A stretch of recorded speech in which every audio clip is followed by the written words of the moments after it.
Bago pa man sinugod sa ospital si Ivana Alawi, ay umattend pa ito sa mga events, tulad ng Christmas special noong nakaraang linggo, at makikita na okay pa si Ivana, at makikita ang kanyang bawat performance na talagang bigay todo ito sa pagsayaw. Kakaiba nga sa naging premiere nila ng kanilang MMFF na pelikula kung saan, ay mapapansin itong may iniindang sakit.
Kitang-kita kung gaano iniinda ni Ivana Alawi ang sakit na kanyang nararamdaman habang ito ay nasa premiere ng kanilang pelikula na Shake, Rattle and Roll.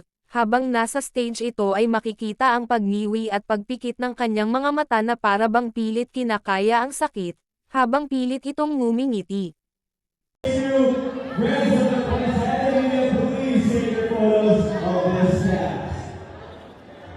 Hanggang sa backstage nga ay makikita si Ivana na hindi ngumiti at bakas sa mukha nito ang nararamdaman. Makikita naman ang kanyang buong pamilya na present ito sa naturang premiere.